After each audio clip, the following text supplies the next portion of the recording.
nivel de la monta, de que esa hembra va a entrar en celo, ¿no? Entonces ya tenemos el primer comportamiento de un evento reproductivo, ¿no? Entonces un proestro, ¿no? Que es el proestro, doctor, de una etapa en la cual nos indica niveles altos de estradiol y un folículo dominante, ¿no? Niveles bajos de progesterona,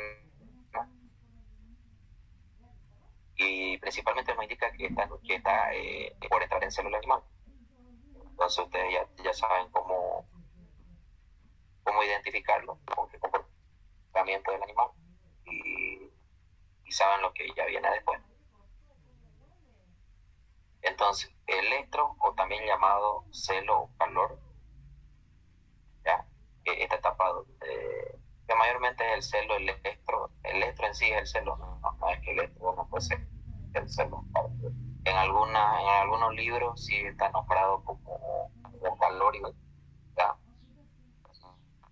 Mayormente este es el día cero, ¿ya? Es el día cero.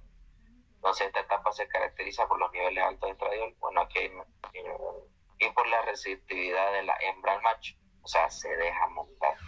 Esta etapa es el día cero del ciclo estral y tiene una duración de entre 12 a 18. También se produce el pico de LH o luteinización. Al doctor yo sé que varias veces me han escuchado hablar sobre el famoso pico de LH. ¿Ya? Entonces por eso primero tenemos que manejar nosotros el eje hormonal, entender las hormonas, qué hace tal hormona, cómo funciona, qué hormona libera esta, qué estructura es la que libera esta, para que nosotros podamos entender ciclos estrales, ¿no? Para que podamos entender qué comportamiento está presentando gracias a esta hormona, etcétera, etcétera. ¿Ya? Entonces, este es el día cero, ¿ya? Aquí los niveles de FSH se subieron. ¿Por qué? Porque queremos que crezca lo más folículo dominante. Y si se dan cuenta, el estradiol bajó. Yo sé que aquí dice niveles altos de estradiol, pero aquí los niveles de estradiol bajos. En el estro piensa uno que, bueno, sí hay niveles de estradiol, pero bajan en totalidad. Donde están los niveles altos de estradiol siempre es en proestro, ¿ya? Porque si se dan cuenta con el comportamiento, este estradiol, como va bajando en el estro, los niveles van bajando, es porque ya se deja montar, ya no la ven inquieta, la ven quieta, se deja montar, es receptiva con el macho.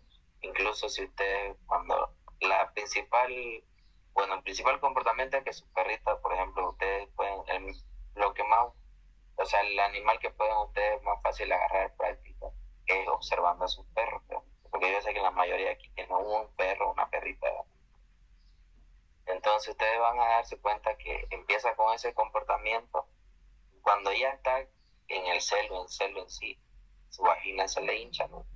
Y ya está quieta, ya no empieza a comportarse así, no empieza a montar, no empieza a hacer nada.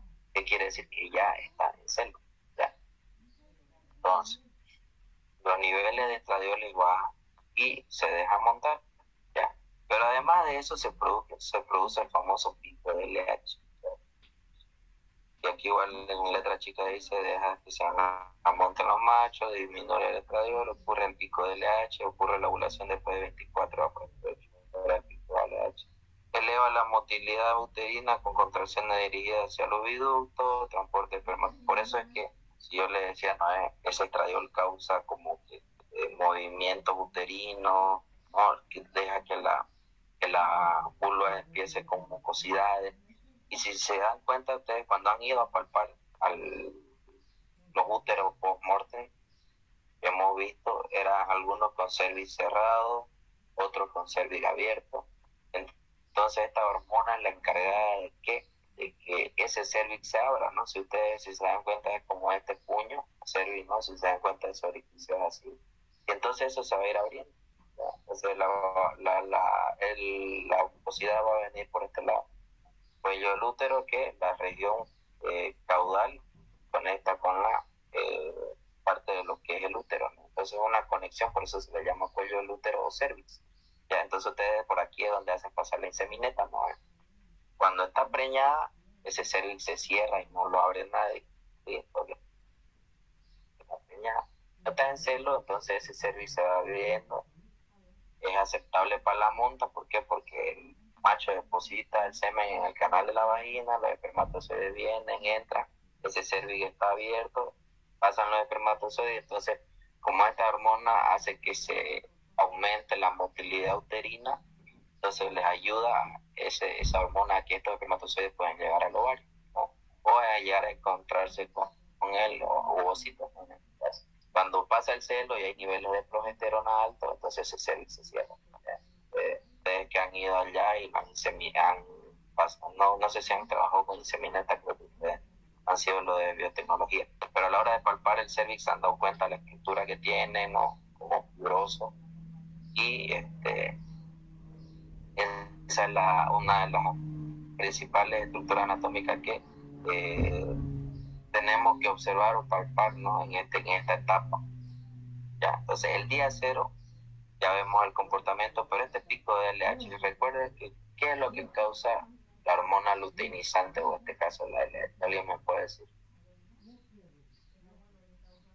Porque ya pasó ya lo de la FSH, y nosotros necesitamos LH, ese folículo dominante. Aquí, si ustedes observan este esquema, les va a dar la respuesta de lo que hace la LH.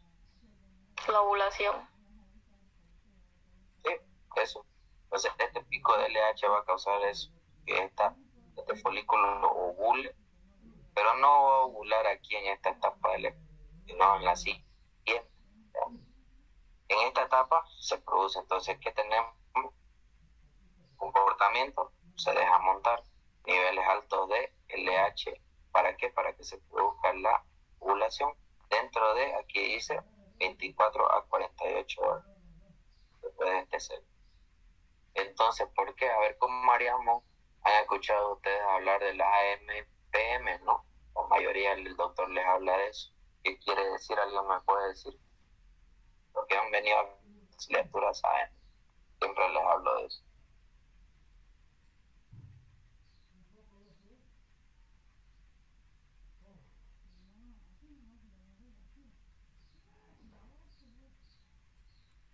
¿Nadie?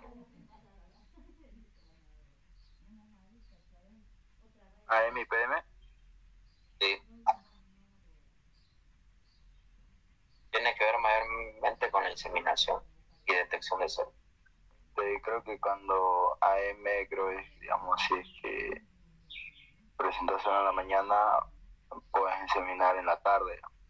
Y si, exactamente. Y si presenta en la tarde, al otro día. Exactamente, a la primera hora de la mañana. Eso de la MPM. ¿Ya? Entonces, ¿por qué? Porque tenemos 24 a 48 horas para que se presente esa ovulación, ¿no? Entonces, cuando nosotros llegamos, mayormente es cuando se deja montar, ¿sí? La detección de células. Si ustedes van y quieren hacer una inseminación o montar natural, hacerlo visto, pues van a tener que tener buen ojo para detectar cuáles son las hembras que se deben montar. Ahora hay otro método, digamos, que es el que le colocan el crayón o la cola, y si ese crayón se despinta es porque se está dejando montar, entonces quiere decir que está necesitando hacerlo, no está receptiva, ¿ya? Pero los espermatozoides tienen eso ya es macho, y creo que no lo han visto ustedes, que son 5 fases, en la cual tienen una fase de adaptación, entonces por eso mayormente cuando es hacerlo visto, si nosotros vemos ahorita, por ejemplo, estoy armando mi bolo, voy a los potreros y veo que 2 hembras que se están dejando montar, están receptivas, entonces, las aparto del corral, las aparto, y esas las inseminamos al finalizar la tarde, ¿no? Tipo 6 p.m. por ahí. Entonces esas las inseminamos ahí. Y si en la tarde igual me doy una vuelta por los potreros a intentar cambiar el agua, etcétera, etcétera. Y al finalizar la tarde vemos que otras 2 están receptivas dejándose montar, entonces esas las apartamos y las dejamos para el siguiente día por la mañana a las primeras horas, con 12 horas de diferencia, ¿verdad? Por este tema de la ovulación. Ese es el famoso AMPM. Eso lo van a ver también en producción de cerdo, ¿ya? Mayormente se trabaja con ese sistema de inseminación, AMPM, ¿ya? Entonces, ¿alguna duda aquí con el electro? recuerden, pico de LH, aquí se produce el pico de LH, pero la ovulación no se produce acá. Aquí se produce, ¿no? Se deja montar, está receptiva, van bajando los niveles de estradiol, están altos y van bajando, ¿ya? Están altos y van bajando. Con este esquema ustedes se van a poder guiar.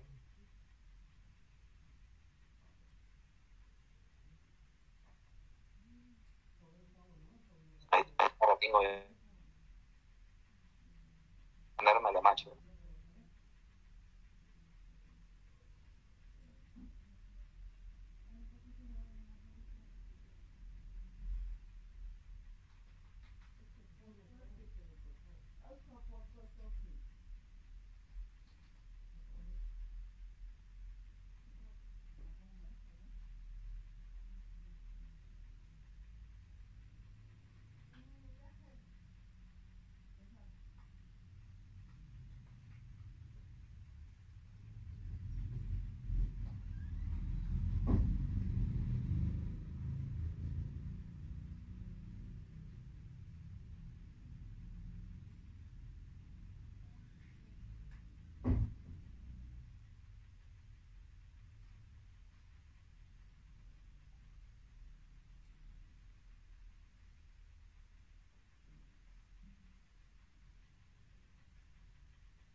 Entonces, aquí en el estro, como bien dijimos, es el celo en sí y se produjo el pico de LH, ¿no?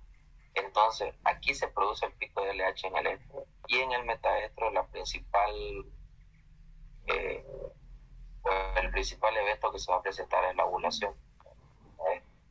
En esta etapa se produce la ovulación 28 a 48 horas después del estro, tiene una duración de 3 a 5 días, ¿ya? Los niveles de estradiol y P4 son bajos cuando inicia esta etapa y se forma el cuerpo hemorrágico. Después llega a ser el cuerpo lúteo que mediante los niveles de progesterona se van a ir incrementando, ¿no?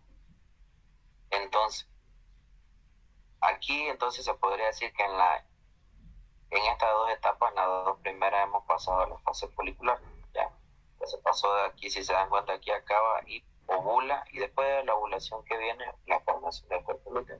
Ese cuerpo lúteo, antes de ser un cuerpo lúteo, primero es un cuerpo hemorrágico, ¿ya? ¿Por qué? Porque se desestructuran todas las células que vimos de la teca interna, células de la granulosa. Entonces esas células llegan a luteinizarse, se desestructuran los vasos sanguíneos, por eso es un cuerpo hemorrágico. Como les doy el claro ejemplo, es un granito que ustedes van reventando. O sea, ustedes revientan y sale un poquito de sangre y luego se va cicatrizando. Lo mismo acá, como un granito. Los que fueron y palparon tuvieron la oportunidad, vieron lo que es un cuerpo lúteo, vieron lo que es un folículo, ¿no? Que un folículo es como más agüita y el cuerpo lúteo es como que más adurito, ¿no? Entonces, aquí una vez se da la ovulación, entonces aquí empieza ya la fase luteal, ¿ya? Esta etapa del metaestro, se da la ovulación, el ovocito es lanzado a que vaya y se encuentre con el espermatozoide, ¿no? Y si se dan cuenta, más o menos coincide con los días también, de a los cuantos días, siempre le pregunta al doctor desciende el embrión, de 3 a 5 días creo que le dicen. Entonces más o menos va por ahí esa etapa. 5 días. ¿Ya? Entonces, aquí los niveles de estradiol ya están totalmente bajos. Y si se dan cuenta, ya están empezando aquí a subir. ¿Por qué? Porque hay una formación, se están empezando a estructurar esas células luteales. ¿Ya? Entonces, no hay mucho donde perderse. Mayormente este metaedro, no sé si está aquí la diapositiva, viene acompañado con esto, un pequeño sangrado a la hora de esta ovulación, ¿no? Cuando se presenta, se libera el ovocito, mayormente en algunas veces en la vaca se presenta esto, y en las perritas a veces sí, si se dan cuenta, no siempre están con un pequeño sangrado constante, pero es por el celo que ellas están presentando. Entonces, como ellas son multíparas, entonces están en constante, supongo, liberación de ovocitos, ¿no? Porque ellas paren una media de 4 o 5 perritos, ¿no? Entonces, aquí en cambio en las vacas siempre se les presenta así, a veces llega a ser presentado así. Entonces, por eso esto es en la etapa del metaestro. Entonces ustedes ya pueden observar ciertos comportamientos y deducir que están en un metaestro, está ovulando, o de cuando detectaron el celo ya saben que dentro de 48 a 24 horas esa va a ovular, ¿no? Entonces vemos que está receptiva, por eso detectamos hoy, por ejemplo, que está receptiva, entonces la inseminamos. Si ustedes deciden inseminarla a las 12 horas, que sería finalizar la tarde, o si no, igual dentro de estas 28 a 48 horas. No siempre va a ser así, fijo. Son 48 horas o son 24 o son 48, nunca va a ser fijo. ¿Ya? Siempre va a variar, como vimos, factores que influyen.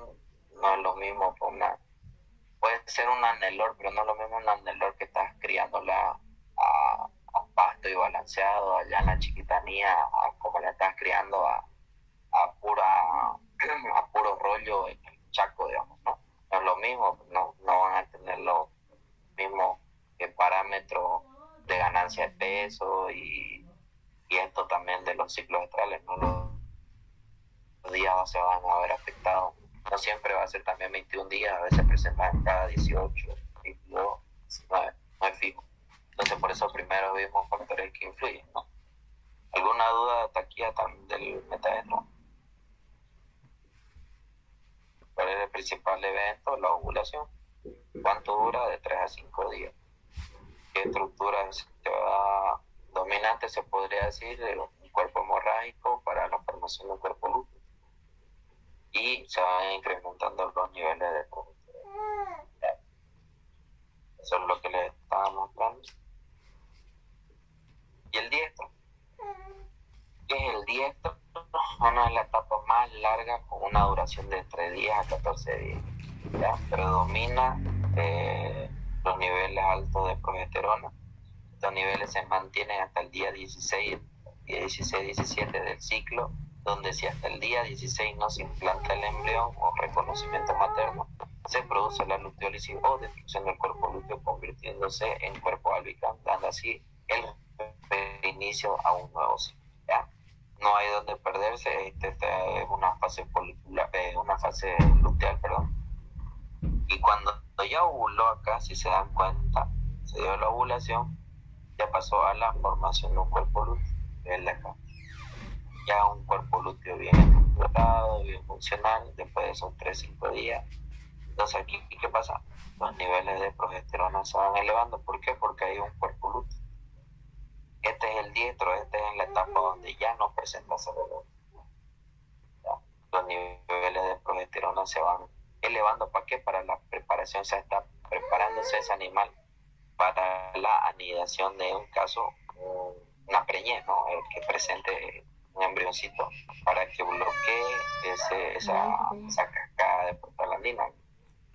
Entonces, en el diestro, la estructura dominante es un cuerpo lúteo y la hormona dominante también es la progesterona. Niveles altos de progesterona, los estradiol de estradiol baja. Y si se dan cuenta, la prostaglandina sigue en línea. Pero hasta el día 16, como es lo que dice, hasta el día 16, si no hay reconocimiento materno, el día 17 empieza la liberación de pulsaciones de prostaglandina.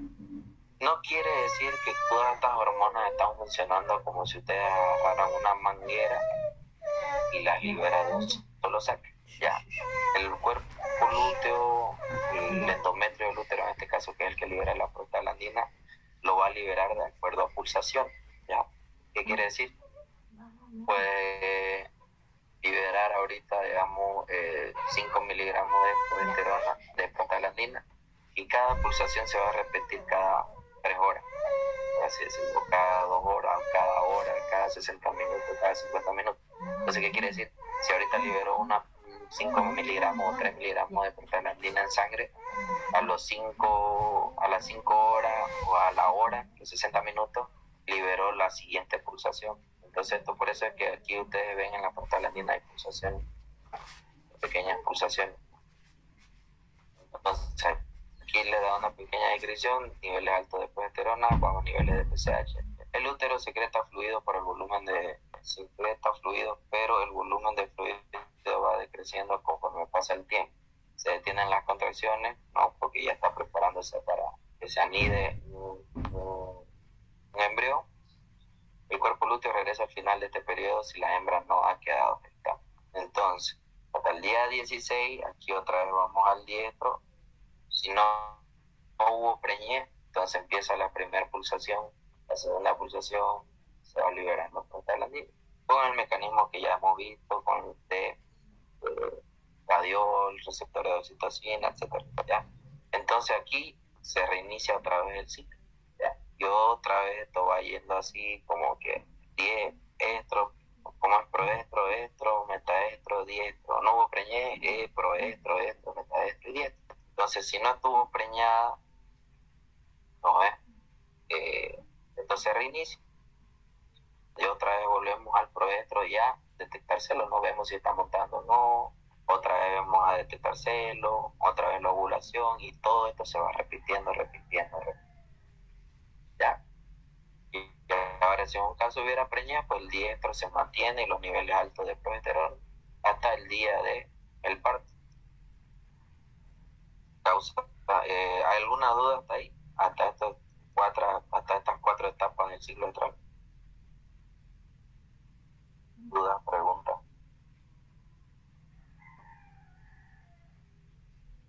¿Entendido?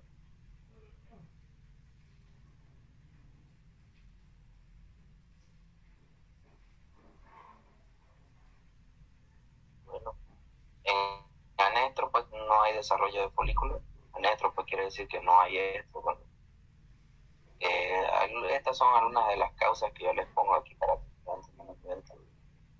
insuficiencia de GnRH, una de las principales. Si ustedes no recuerdo si a uno de ustedes estaba cuando el doctor, cuando palparon el quiste folicular, sentían como si fuera una pelotita de golf, creo que era una pelotita de tenis. A ver, que le digo cuál era la principal causa. A ver. Entonces, le dijo que era por una insuficiencia de GnRH. ¿Cuál es el tratamiento? Una dosis de GnRH. Bueno, ustedes van y compran GnRH y les sale eso. Factores ambientales, ya siempre les he hablado de esto. Lactación es uno de esos que va a causar un anestro lactacional, se llama. Anormalidades ováricas, hipoplasia, que era lo que hemos visto, quistes, cuerpo lúteo persistente, factores del útero, como momificación, preñez o pseudopreñez, que es la famosa embarazo psicológico en caso de las perritas. Esto de tema de momificación o reabsorción embrionaria, hay ciertas patologías que ustedes no han visto con el doctor. Primero tenemos que ver cómo funciona. Primero vimos el eje hormonal, como ustedes cuando van a correr, primero hay que aprender a gatear, para después luego aprender a caminar, y luego recién gatear para después correr, ¿no? Entonces primero tenemos que saber qué funciona, cómo funciona, para después ver cuándo no está funcionando bien, ¿no? Y luego conocer las principales patologías. ¿Alguien me puede decir una o dos enfermedades reproductivas que conozcan, que lo ven siempre?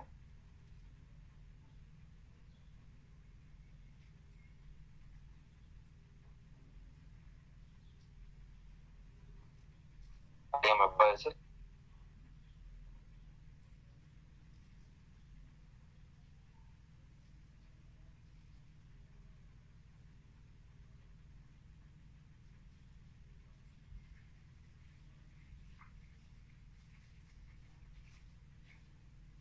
¿Has escuchado? ¿Hay alguien ahí? No sé si...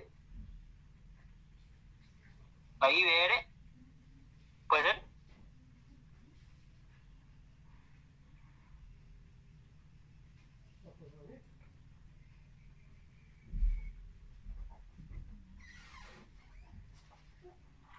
IBR, dice.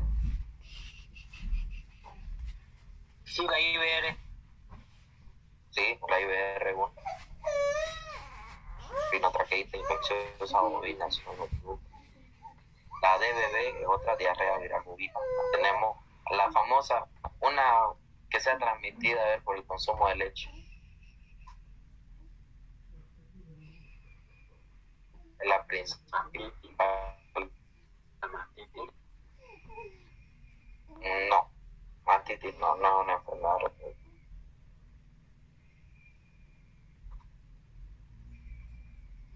Pues sí causa pérdida económica, pero no es. La leptospirosis no será. Leptospira sí es una.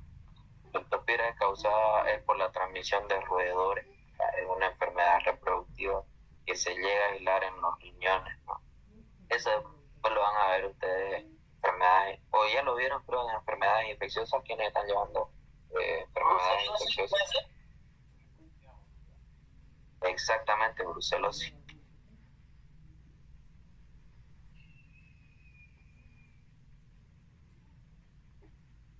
Brucelosis, que es lo que la principal, digamos, vacuna que se le coloca principalmente a un hato lechero, ¿no? Hato lechero que no tenga un protocolo de vacunación contra esta enfermedad, pues no causa pérdidas económicas, entre ellas tienen aborto, es la principal, ¿no? Entonces, por eso, mayormente, si usted igual es una enfermedad zoonótica, ya que es transmitida a los humanos, por eso es que ustedes agarran. Hay veces la gente no sabe, pero por eso se hace un proceso de pausterizado. ¿Cómo se le llama esto de la leche pausterizada? Ya me olvidé el nombre. Punto de que lo ponen a hervir y etcétera, ¿no? ¿Pasteurizada? Eso, que no me da la lengua. Entonces, por eso se hace el proceso. Entonces, ustedes cuando ya conocen esto cómo funciona, ustedes ya van a saber primero igual cuáles son las principales enfermedades reproductivas de pérdida, que causan pérdidas económicas. Bueno, todas causan pérdidas económicas, pero para un acto que está queriendo hacer programas reproductivos, tiene que tener sí o sí esta vacuna. Yo cuando hice mi práctica allá al Prado, justamente cuando llegué recién ya a hacer mi práctica, entonces se vacunó contra complejos reproductivos. Entonces en un frasco vienen varias cepas de IBR, de BB, leptospirosis, neosporosis, ¿ya? Entonces hay otras enfermedades víricas, como hay unas bacterianas, que en el caso, por ejemplo, vírica puede ser IBR, que dijo su compañero, de BB, en caso de bacteriana, está la brucelosis, está la leptospirosis, igual que dijo, y también en caso, por ejemplo, de protozoaria, está la neosporosis, ¿ya? Que es un protozoario que es transmitido por los cánidos, en este caso los zorros, porque ustedes ven en las propiedades que hay carnes, hay zorros, entonces ellos siempre esos son focos de enfermedades, ¿no? Entonces por eso siempre tienen un control de roedores, tienen programas de control de cánidos, entonces, o carnes, ¿no? Entonces, esas enfermedades ustedes no las han llevado, pero en enfermedades infecciosas las van a llevar. Si es que se animan a llevarla con el doctor Cruz, y si no, con el doctor Guzmán, ya, pero ahí ya ven más a fondo ya lo que con el doctor Cruz lo llevan muy a fondo lo que es el manejo de la cepa 19 o la RB51 en caso de vacunación o protocolo de vacunación en brucelosis, y todo a base de lo que está diciendo el SENASA, vacunación obligatoria. Ya, entonces ustedes tienen esas enfermedades reproductivas y aquí entra en eso, porque hay enfermedades que van a causar momificación, ¿ya? una pseudopreñez también, que está supuestamente preñada, pero no lo está, ¿ya? Va a causar aborto, ya sea en el primer tercio, en el segundo tercio, o el último tercio de la gestación. Entonces, esas enfermedades van a causar eso, ¿no? Ya eso no lo pudieron ver porque mayormente el doctor los hace exponer a ustedes sobre esos temas. Y era este cuadrito que les decía, siempre va a variar, ¿no? El ciclo astral en vacas de 21 días, en ovejas 17, en cerdas de 21, en yegua. Pero si se dan cuenta, siempre varía, proestro 3 a 4 días, ¿no? Casi, miren, es menos tiempo en yegua y en ovejas. El estro dura más, si se dan cuenta, en cerdas, y en yegua ni que decir, ya dura días, ¿no? Entonces, todo un pequeño cuadrito para que vean en las distintas especies, ¿no? Mayormente cuando trabajan con programas reproductivos, mayormente trabajan con vacas, con yegua, ¿no? La cerda es muy aparte. No hacen como sincronizaciones de celos. Ahora ese es otro tema, digamos, ¿ya? Antes sí se usaba lo que era el tema de celo vivo, digamos. Íbamos a los potreros, estaba en celo, se seminaba o se hacía la montaña. Ahora, para ya no estar detectando celos, lo que hacen son las famosas ATF, ¿ya? Entonces, esto era la clasificación monoéstrica que presentan un estro en el año, ya, un celo al año, que es la perra. Si se dan cuenta, las perritas entran 1 o 2 veces máximo al año el celo, y ahí les dura. Entonces esas son monoéstricas que presentan un celo, ya. Las poliéstricas, que son las que presentan varios celos en el transcurso del año, digamos que la famosa es la vaca, cada 21 días, entonces todo el año presenta varios celos, ¿no? Las poliéstricas estacionales, que en una determinada época del año presentan sus celos, o en una determinada época, como que una determinada época del año presenta varios celos.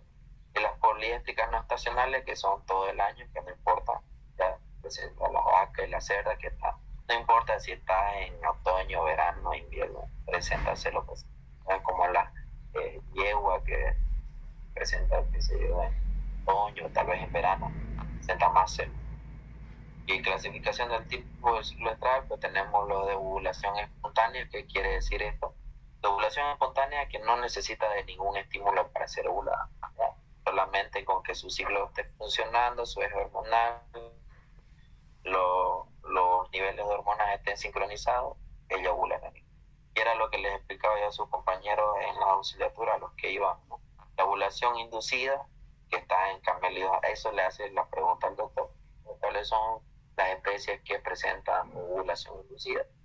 Está la camelidos americanos, la gata, coneja, son principalmente aquí la gata. ¿Por qué? Porque el pene del gato presenta estas espículas, que son como espinitas, si le pueden decir ustedes así, en el glande del pene, ya, que eso es el estímulo que hace que ovule la gata. ¿Ya? Por eso es que es de ovulación inducida. ¿Por qué? Porque necesita de inducción para que se ovule. Entonces, el ciclo el eje hormonal se presenta normal en la gata, pero el pico de LH recién va a ser liberado cuando este gato la monte, ¿ya? Porque va a inducir la ovulación. Si este gato no la monta, entonces no se va a producir la ovulación. Por eso casi que es 100% que la gata cuando se escapa es que queda dañada, ¿no? Entonces, bueno, casi no se detecta cuando la gata está en celo. Mayormente llega a ser detectada cuando se le levanta la colita y más cositas. Pero ahí tienen dos tipos de ovulaciones: ovulación espontánea y ovulación espontánea, que presenta, no necesita ningún estímulo, y la inducida, que necesita de la inducción del macho para que ovule. Eso. ¿Alguna duda? ¿Algo más que quieran ver? Pregunta.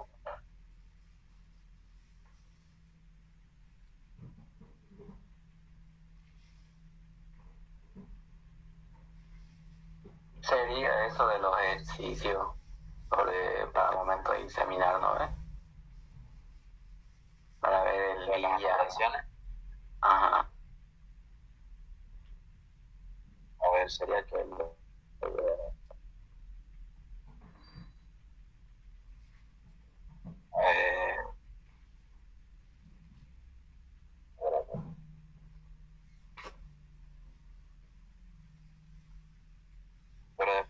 alguna duda, todo entendido.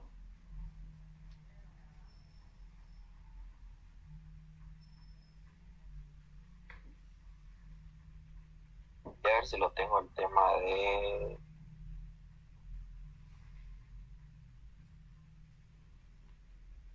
¿Me puedes pasar tu diapositiva al grupo para que estudiemos de ahí? Esta es la que les mostré. Sí, esa. Claro, ahorita se la paso. Gracias.